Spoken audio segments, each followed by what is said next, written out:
지난 30여 년 동안 그는 누군가의 아픈 기억을 그리는 화가였습니다.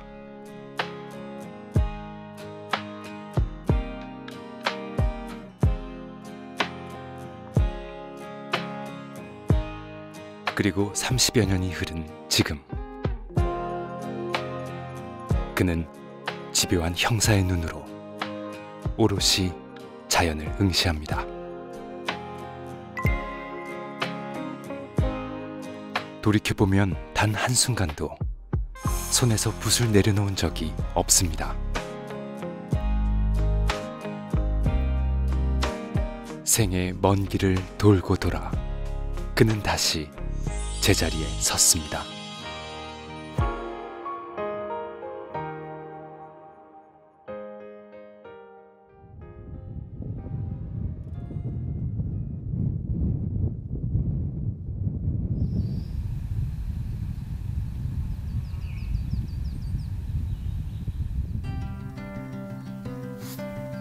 아무도 밟지 않은 새하얀 눈밭을 홀로 걷던 밤이 있었습니다. 외로움이 아니었습니다. 누구보다 열심히 하루를 살아냈다는 기쁨이었습니다. 그 기분을 고스란히 다시 느끼는 아침입니다.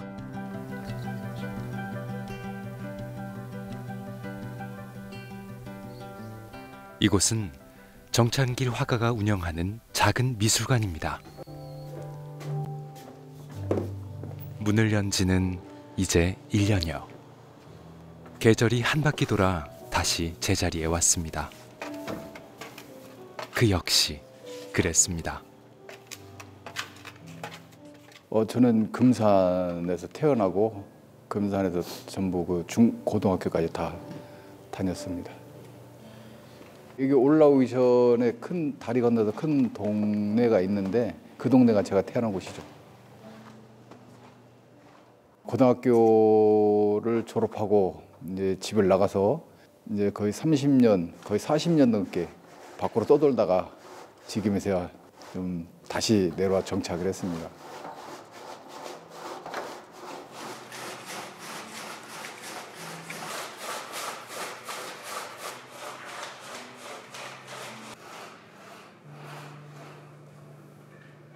여기가 한 해발 한 240m 정도?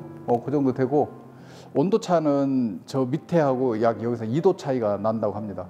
이 앞에 있는 뷰하고 석양이 너무 마음에 들어서 여기가 내가 있어야 할 곳이다라는 생각이 들어서 그때부터 생각이 들었죠.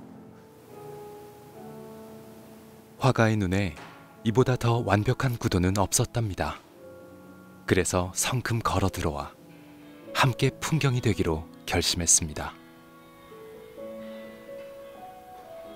고향이란 그런 걸까요? 40년 넘게 떠나 있었지만 마치 엊그제처럼 단박에 다시 스며들었습니다.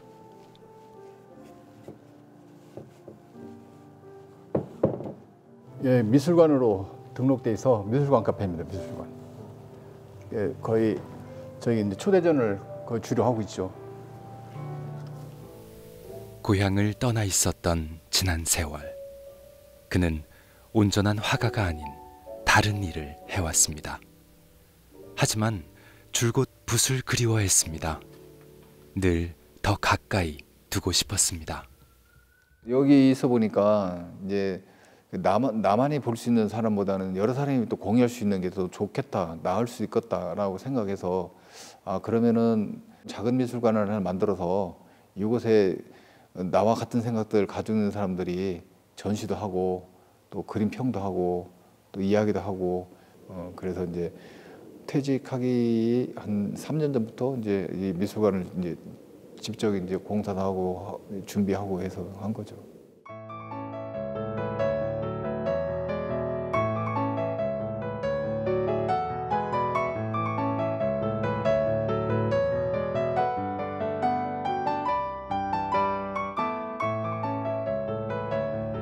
저만치 마음의 허기가 이젠 가득 채워졌습니다. 제가 여기 처음에 오기 전에는 여기 이제 뭐 도로도 그렇고 여러 가지 굉장히 협소했어요. 그런데 이제 여기에서 왔을 때 여기 뭐 나무가 엄청 자랐죠. 이 나무가 그 엔진톱을 사가지고 혼자 토요일 날 일요일 날 와서 혼자 직접 막 나무를 베고 막 그렇게 했죠. 근데 나무를 베고 나니까 인물이 더 나오는 거예요. 이게 일단은 집을 접보자. 털을 닦아서 그래서 왔다 갔다 해보다 보니까 마음이 너무 들어요. 새 소리도 좋고 뭐 너무 좋아요. 그래서 아예 그냥 이주를 할까 생각해서 이주를 했어요. 봄에서 왔는데 새 소리에 더 이상 아침에 잠을 늦게까지 못 자. 새 소리가 너무 나가지고 그때부터 어떤 행복이라 자연이 주는 행복 여기서 스스로 깨닫게 되는 거죠.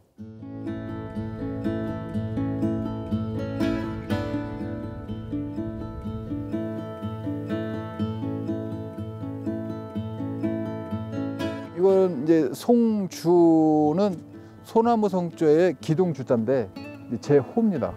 글씨체는 동양화 박석신 작가라고 그 작가가 써줬던 것이고, 요거는 이제 뭐 잉어, 붕어 뭐 이런 건데 이거 직접 제가 만든 거죠.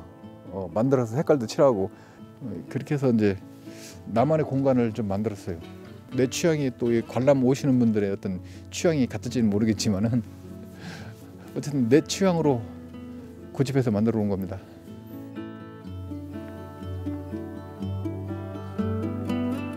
마치 캔버스에 그림을 그려내듯 하나하나 구도를 잡고 자연의 색을 입혀내고, 그렇게 공간 곳곳은 근사한 작품으로 채워져 있습니다. 그래서 여기 내려가면은 제가 가장 좋아하는 그 연못이 있어요. 나는 이 길이 가장 좋아요. 봄에 보면 꽃이 많고 많이 피고 해서 요 계단을 내려갈 때는 그 지나온 과거들이라든가 이런 부분들, 해왔던 여기에 노력했던 부분들, 이런 부분들이 가끔 새록새록 또 기억에 남기는 하죠. 가만히 귀를 기울이면 지난 봄 연못 가득했던 꽃들의 제잘거림이 들려옵니다. 자연은 늘 맑은 위안을 행궈냅니다. 제가 큰 목적을 두고 한 건 사실은 아닌데 저희 나이 때 되면은 뭔가를 힐링할 수 있는 장소, 이런 부분들을 갈망하잖아요. 사람들 도심에서 탈피하고 싶을 때 그래도 주말에 바람 쐬러 나가자 했을 때 여기 저희 미술관을 찾아서 미술관에서 차 한 잔과 그 차에 있는 향기와 또 걸려있는 그림의 그 매력들, 이런 매력들이 같이 힐링을 하면서 보면은 좀 더 몸에 좋은 비타민을 더 먹으라고 준 것 같거든요. 그런 역할이 충분히 하고 갔으면 좋겠어요. 도심에서 한참 떨어진 이 산 중턱까지 누가 찾아와 줄까? 처음엔 마음을 영 내려놓았답니다. 그런데 하루가 다르게 손님들 발길이 늘기 시작했습니다. 나는 와봤으니 아들 데리고 왔어. 안녕하세요. 네, 안녕하세요. 무엇보다 고향 마을 주민들에게 가깝고 든든한 나들이 장소가 된 것이 그는 못내 기쁩니다.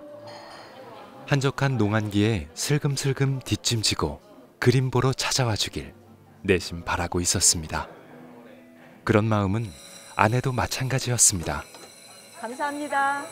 네, 맛있게 드세요. 네, 뭘로 드릴까요? 따뜻한 걸로요. 샷은 연하게 드릴까요? 진하게 드릴까요? 진하게. 네. 평생 도시에서 살던 아내는 남편이 고향에 땅을 사고 집을 짓겠다 했을 때 두 말 없이 그러자 했습니다. 누구보다 남편의 꿈을 알기에 망설임은 지원했습니다. 신랑이 이제 그 작가님들하고 이제 얘기 나누시면서 한 3년 이상 주말마다 이제 손님을 치르다 보니까 그러더라고요.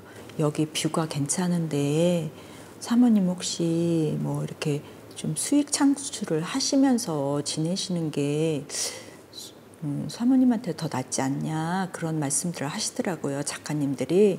그러길래 이제 그때부터 이제 조금 생각을 했어요. 그러다가 신랑 퇴직을 조금 앞두고서는 좀씩 저도 이제 준비를 했죠. 바리스타도 따고 알바도 다니고 뭐 여기저기 정보도 얻고 뭐 이렇게 하면서 뭔가 일도 하면서 즐거움을 찾자. 그래서 저는 또 막 이렇게 사람한테 대접하는 거 되게 좋아해요. 그러다 보니까 맛있어 해주시고 하니까 그런 부분이 좋죠. 아내가 내린 커피와 남편이 고른 그림 작품들. 부부의 취향과 배려가 공간에 온기를 자아냅니다. 부화라 해주시는 분들도 있고 또 이게 뭐 그림 작품도 매달 저희가 전시가 바뀌어요. 또 어느 달에는 또 그룹전으로 하기 때문에 그런 달에는 또 막 한 작가님들이 10명 이상 이렇게 되시니까 그분들의 유명한 작품들을 또 감상할 수도 있고 여러 장르의 작품을 볼 수 있으니까 그런 게 조금 장점이다 보니까 좀 주말에는 좀 손님들이 찾아오시는 그런 경우가 좀 있는 것 같긴 해요.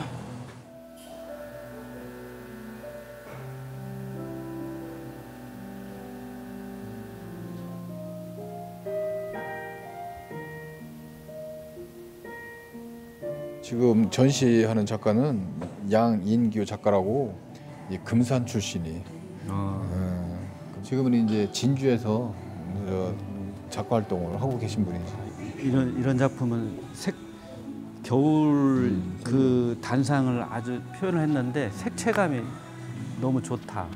요런 거는 이제 요런 경우는 설경이지만은 그 터치가 빠르면 속도가 빠름으로 해서 거기서 오는 우연의 효과, 우연의 효과를 많이 보는 거지. 요런 부분들 이제 저렇게 울퉁불퉁한 마티엘 효과를 내 가지고 여러 가지의 이제 어떤 그 질감이 나와서 여러 가지 그 감상하는 사람들의 느낌이 변화될 수 있으니까 이렇게도 느껴보고 저렇게도 느껴보고 뭐 이런 거 관람자의 몫인 거지, 느끼는 거. 여기 오신 분들이 물론 차를 마시고의 목적은 있었겠지만 그래도 그림에 관심을 갖고 이 그림에 대해서 좀 설명 좀 해달라고 할 때 그런 그 질문 받을 때가 가장 행복합니다. 그 이유는 제가 그런 질문을 받기 위해서 이런 그 미술관 이런 것도 좀 만들었고 그분들이 와서 뭔가를 느끼고 가는 부분들 얘기를 해가지고 그 작가를 한 사람 알고 가고 그 작가의 마음이라든가 그림의 성향이나 이런 걸 알고 갔을 때가 제일 행복하죠. 그런 차원에서 이런 질문이 많을수록 저는 힘이 나죠. 전시장에 그림을 내보일 때 화가들은 물음표도 함께 겁니다. 내 생각은 이런데 여러분의 생각은 어떤가요? 그 물음에 자유로운 대답과 감상이 오갈 때야말로 작품이 빛을 발하는 순간입니다.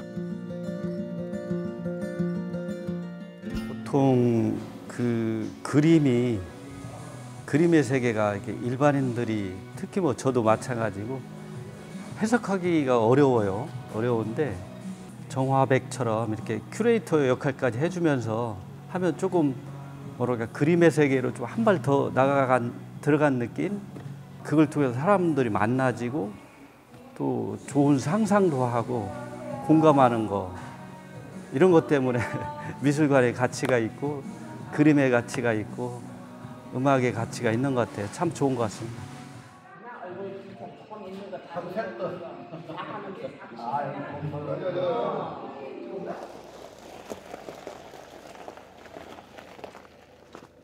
어서 오시게. 잘 계시죠? 잘 지냈어? 네. 아유, 어서 오시게. 어떻게 지내셨어요? 잘 지냈어. 잘 지냈어? 예. 정창길 화가가 들뜬 걸음으로 손님 마중을 합니다. 재작년 퇴직한 이후 오랜만에 직장 동료들이 찾아왔는데요. 그는 강력범죄 현장을 누비던 전직 형사였습니다. 야, 근데 지금 생각하면은 그 엊그제 들어간 것 같아. 사실은 그때 산내 들어가가지고 뭐 버스 타고 왔다 갔다 하고 뭐 돌아다니고 진짜 엊그제 같은데 벌써 뭐 각자 다른 곳에서 지금 퇴직을 맞이하고 또 퇴직을 하고 참 지금 돌이켜 생각하면 진짜 엄청 빨리 간 거야. 내가 지금 뭐를 한지도 몰라. 기억도 안 나는지. 최고 반갑죠. 우리 역전의 동료들. 그럼 여기는 우리 그 경찰 동기. 예, 저희 동기니까 한 92년도에 만났으니까 거의 30년이 넘었죠. 형님이 원래는 몸이 이렇게 우락부락하고 그게 아니었어요. 몸이 좀 굉장히 왜소하고 그랬는데 하시면서 운동도 같이 하면서 그렇게 해가지고 갑자기 이렇게 몸이 불었지. 그 초창기에는 진짜 굉장히 왜소하고 그런 몸이었었거든요. 저희도 그림 그리는 줄 몰랐어요. 굉장히 조용한 형님이었는데 어느 순간에 뭐 그림을 그린다고 해가지고 저도 뭐 몽타주 그리고 뭐 한다고 해서 저 깜짝 놀랐어요. 지금도 어제 일 같습니다. 범인을 검거하러 내달리던 급박했던 순간, 긴 시간을 버텨야 하는 잠복 근무. 겁에 질려 있던 피해자의 기억 속에서 가해자의 얼굴을 찾아야 했던 몽타주. 칼날처럼 예리한 기억들입니다. 섬세하니까 몽타주를 그릴 수 있다고 보고요. 또 우리가 좀 형사들이 투박하고 와일드해 보이지만 실제는 디테일에서 중요한 단서가 나오는 거기 때문에 그런 섬세한 성격 속에 또 몽타주가 완성이 되고 그걸 통해서 또 형사들이 탐문 자료로 쓰고 실마리를 이렇게 찾을 수 있는 것이고, 그래서 그런 관점에서는 굉장히 동료로서 믿고 수사할 수 있을 만한 실무적인 실력도 있고 했기 때문에 도움을 좀 많이 받았던 것 같고요. 33년의 경찰 생활 중 그는 절반은 강력반에서 나머지 절반은 몽타주를 그리는 전문 수사관으로 활약했습니다. 예리한 분석과 탄탄한 묘사 실력으로 그는 몽타주 수사의 1인자로 꼽혔습니다. 직접 현장에 뛰어서 필드에 나가서 이제 검거도 하고 그런 상황이었지만은 또 몽타주라는 그런 부분들 기법에 따라서 또 검거를 하게끔 도와주는 부분들도 사실 검거라고 보기 때문에 크게 뭐 이렇게 좌우된 건 사실 없었어요. 내가 또 그림 그릴 수 있는 부분들은 또 자신감 있고 하니까 그럼 개인적으로는 80% 정도? 80% 정도의 싱크력이 안 나오면 사실은 활용 가치가 없다고 보는 거기 때문에 그걸 가지고 수사하는 형사들은 혼동이 오거든요. 그 차라리 그려주지 않는 것보다 못하기 때문에 피해자한테도 얘기하죠. 어느 정도 닮았나를. 그냥 비슷하네요 이러면 활용 가치가 없죠.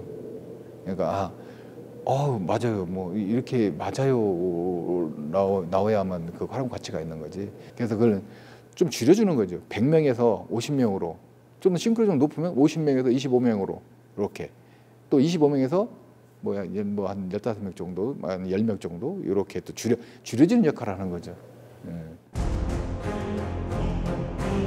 10여 년 전 미제 사건의 열쇠를 제공했던 한 장의 몽타주.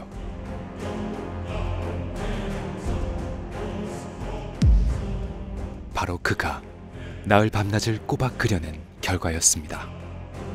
절실함에서 모든 게 이루어진다고 하잖아요. 어떤 범인을 잡겠다고 생각하면 다 절실하게 보이는 거죠. 살인 사건이 있었어요. 그 살인 사건이 있었는데 그게 한 미제 사건이 8개월인가 1년 가까이 못 잡은 상황이었고, 그때 CCTV가 찍혔는데 CCTV에서 그게 이제 흐릿해서 이게 이제 정확한 명사 못하고 특정을 못 줬어요. 그래서 그쪽에서 저를 의뢰로 왔죠. 의뢰를. 그래서 의뢰해서 이건 좀 도와달라고 제가 그걸 파일을 받고 한 3일인가 3, 4일 정도 고민했죠. 막 거기에 들여다봤죠. 그러니까 절실함 눈에 진짜 보이듯이 선이 보여요. 선이.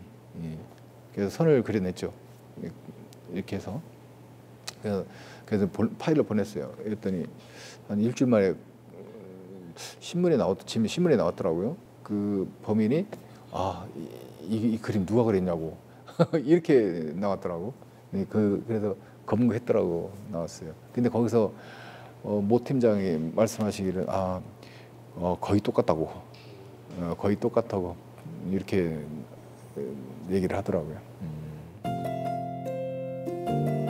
그렇게 33년의 세월을 보낸 후 그는 기억을 그리는 몽타주 형사에서 서양 화가 정창길로 돌아왔습니다. 지금 그의 붓끝은 누군가의 기억이 아닌 생생한 자연에 닿아 있습니다.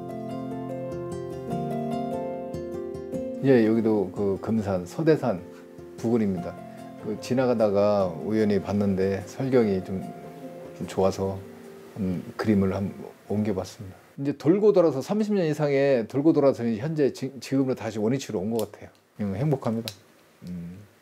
내 눈에 보는 눈이 전부 그림의 소재예요. 해 넘어가는 거, 해가 넘어가는 거, 노을 지는 거, 눈 오는 거, 바람 부는 거 이런 부분들이 저한테는 다 소재가 되는 것 같아요. 내내 팽팽했던 삶의 줄다리기를 이제야 끝낸 기분입니다. 그리고 다시 새하얀 캔버스 앞에 앉았습니다. 떨리는 손으로 난생 처음 붓을 들었던 오래전 그날이 새록새록 떠오르는 요즘입니다. 저는 그 만화라는 것을 단지 재미있게 본 게 아니고 만화에 들어있는 활동과 또 만화에 드는 대사 이런 부분들이 흥겹더라고요. 그게 바로 이제 꿈을 싹트게 만드는 동기였던 것 같아요. 정식으로 미술 어떤 그 교육이라는 자체가 없었기 때문에 수시로 뭐 집에서 이렇게 연필로 그렸던 기억이 납니다. 어릴 때 마음이었지만은 진짜 재밌었어요. 만화책을 좋아했던 코울릭의 시절을 거쳐 중학교에서 유일한 미술 부원이 되었습니다. 그 길로 고등학교 미술부까지. 하지만 그에게 방황의 시간이 찾아왔습니다. 붓을 잡기에 넉넉지 못한 형편과 미래에 대한 두려움이었습니다. 사회활동할 것인지 좀 더 그림 공부를 해야 할 것인지는 진짜 엄청난 갈등을 겪었죠. 그래서 잠시 여행도 가고 이제 돌아올 때 생각이 지금 이 시점에서 뭔가를 탈출구를 찾아야겠다는 생각이 들더라고요. 그래서 그 올라오면서 바로 어디로 갔냐면은 병무청으로 갔어요. 마침 거기서 이제 해병대 모집은 한다고 그래서 이제 거기서 지원하고 또 약간 시험도 보고 이렇게 해서 이제 합격을 해서 입대를 하게 됐죠. 화가를 꿈꾸던 소녀는 귀신 잡는 해병, 그 중에서도 최고의 정예 요원이 됐습니다. 하나 그곳에서 깨달았답니다. 그림에 대한 시들지 않는 열망을 말이죠. 밥을 먹으면 뭔가 소화가 안 되는 기분 이런 것들 뭔가를 하도 잠을 자든 뭘 하든 머릿속에 맴돌고 있는 거죠. 미대 간 친구들 보면은 또 부럽기도 하고 이런 부분들. 그래서 내가 갈 곳은 그곳이구나. 그래서 이제 제대한 6개월 정도 남겨놓고 이제 그때부터 내가 공부를 하겠다. 그래서 이제 집에도 책도 보내달라고 해서 하고 또 나름대로의 이제 그림 연습도 하고 이런 게 좀 많이 했죠. 제가 또 있었던 부대는 나름대로 뭐 상위 1%가 간다는 그 부대였거든요. 훈련도 좀 셌고 그런 부대였기 때문에 저녁에는 사실은 피곤하죠. 피곤했는데도 내가 뭔가를 하지 않으면은 나에게는 아무것도 일을 하지 않는다는 거 이런 부분들을 이제 그때부터 깨닫게 된 거예요. 내가 뭔가를 하려면 그 절실함에서 묻어오는 어떤 노력들 이런 것도 있어야 되겠구나라는 생각이 들었죠.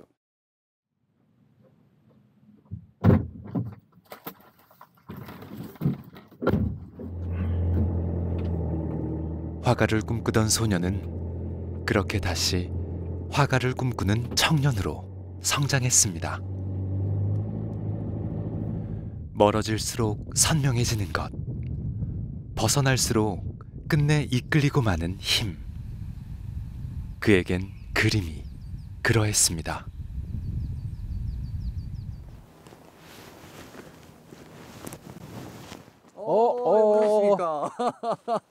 축하해. 먼 걸음하셨네. 축하해. 한참 왔어. 대학교 동문. 같이 다녔으니까. 예. 동양화, 서양화. 그때 날씬했는데. 야, 세월이 흘렀잖아. 환영합니다. 좋습니다. 이름꽃 미술관. 꿈꾸는 최영 작가라고 글을 또 누가 주셨어요.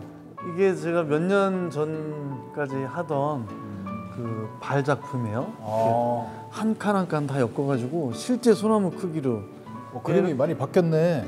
요거는 이제 많이 바뀌었는데? 최근 작품.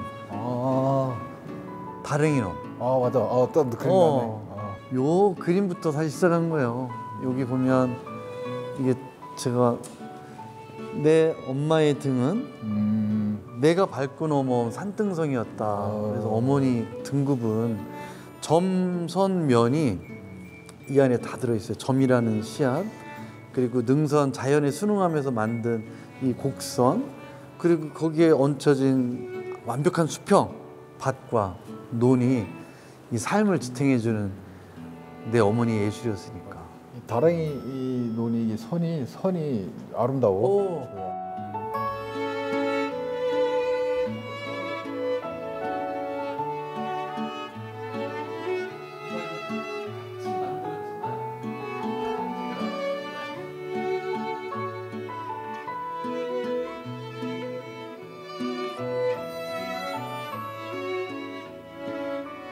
그때 생각하면 좀 형님 늦게 들어오셨잖아 학교를. 근데 해병대 갔다 와서 사실 그때 그 첫인상이 좋지는 않았어요 형님.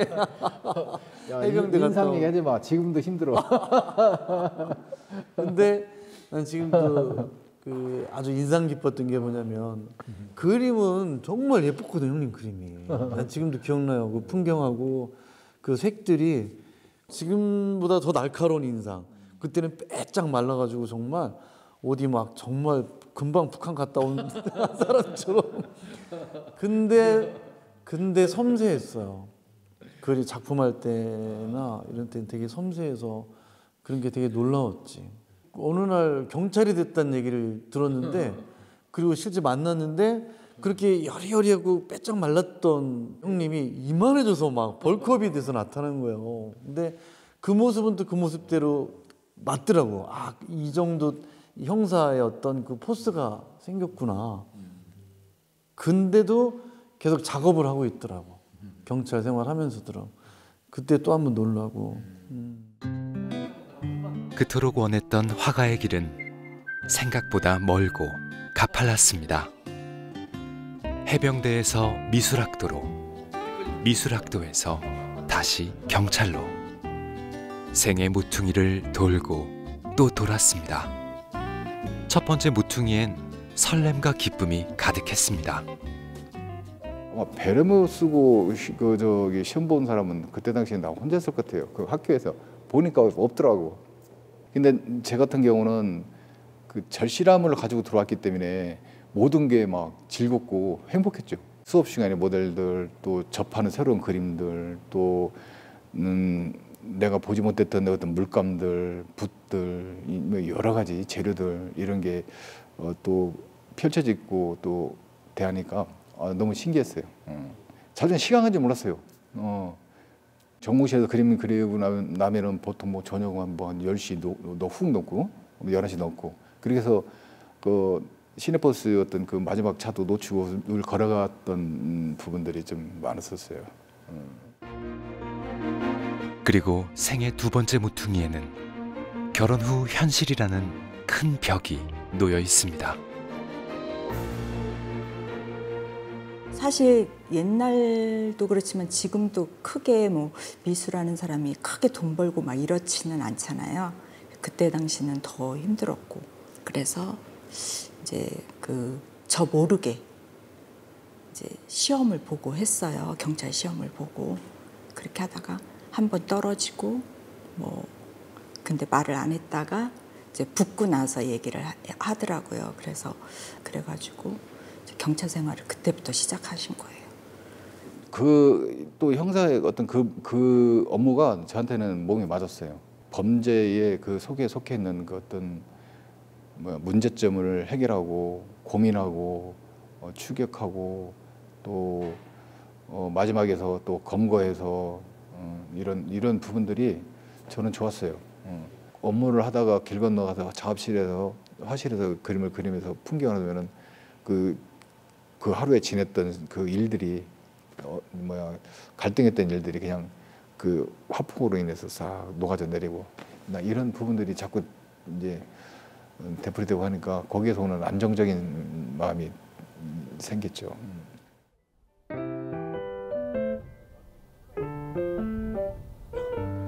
그저 흘러가는 대로 살아온 삶이 아니었습니다. 때로는 바람에 맞서고 때로는 강물을 거스르며 빼곡하고 성실하게 한 장 한 장의 인생을 써내려 왔습니다.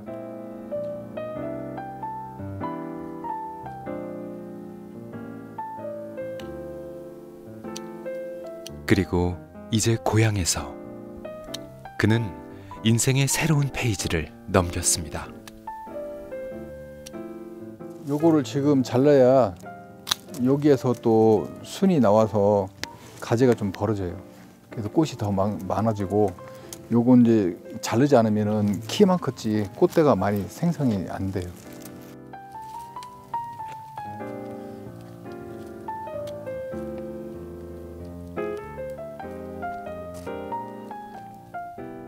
이 조경은 그 주인의 그 마음이라고 하잖아요. 이 조경을 보면 그 사람 성격을 알고 뭐 이러기 때문에 이 조경을 잘 가꿔야 또 오시는 손님들도 또 자기의 어떤 그 성향이 맞으니까 또 기분도 좋아하고 뭐 그런 차원에서 하는 거죠. 공감 차원에서 고객과 저와의 그 공감. 고향으로 돌아와서 그의 모든 일상은 화가의 몸짓과 다름없습니다. 정원에 나무를 손질하는 일은 공간에 그림을 그리는 일입니다. 여백을 살리고 해와 바람을 채워 넣습니다.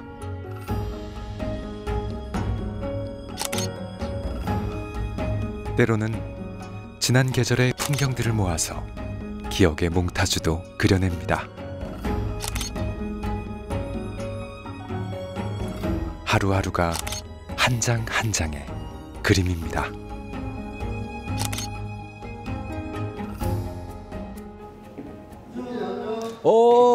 어서 오십시오. 잘 지냈습니까? 여기까지 오시느라고 고생 많았습니다. 잘 지냈어? 네.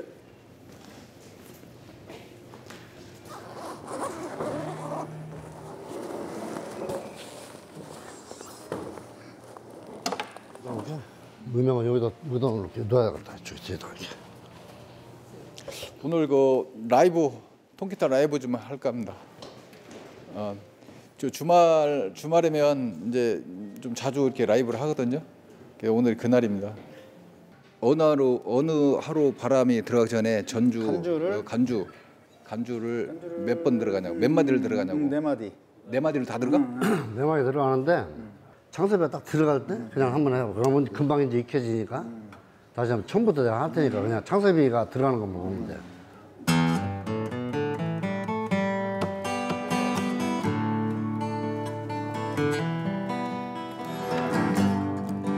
그대 보내고 멀리 가을새와 작별하듯 눈에 흘러내리는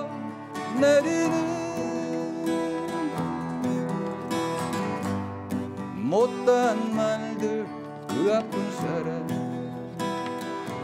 못다한 사람 뭐만 해봐봐. 여기는 못다한 사람이 여기 하나도 안 맞아. 뭐? 박자가 하나도 안 맞아. 이거 입을 맞춰야 돼. 이거. 오늘 뭐 연습을 해보니까 좀 안 맞는 부분이 있는데 그래도 또 이제 직접 공연을 시작하게 되면은 또 긴장들 해서 박자 잘 맞출 거라고 생각하고 그냥 잘 될 것 같아요. 오늘도. 수준 높은 이 작품이 걸려 있다 보니까 저희들도 좀 책임감이 좀 더 무겁고 그래서 더 열심히 하려고 항상 노력을 하고 있어요. 아무래도 이곳에서 공연할 때는 좀 색다르죠. 다른 공연보다도 또 친구가 직접 운영하는 카페다 보니까 좋은 마음으로 즐거운 마음으로 이렇게 하고 있습니다. 그래도 공짜로 해주시는 건 아니죠? 뭐 결국은 마음이죠. 마음 받고 또 제가 할 수 있는 재능 또 선물하고 서로 상부상조 하는 거죠. 네.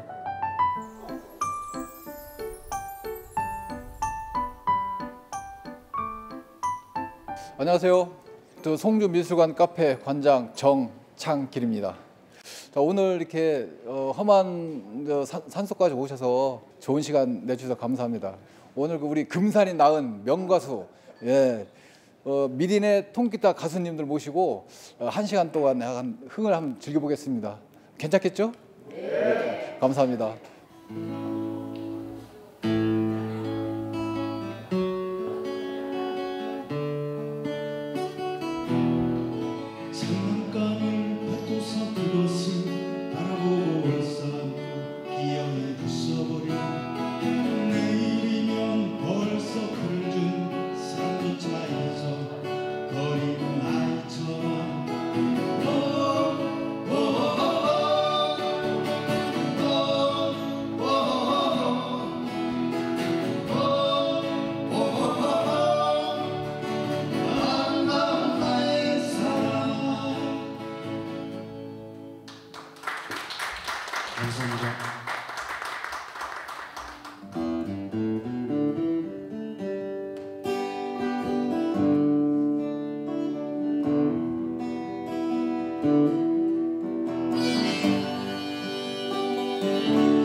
다양각색의 어떤 그 프로그램들을 만들고 싶어 하죠.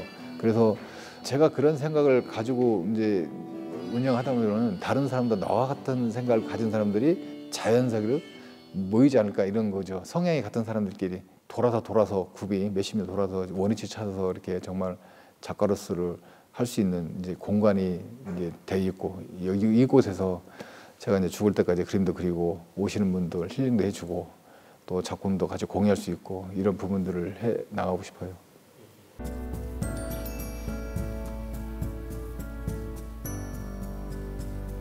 하루가 조용히 노을에 물드는 시간.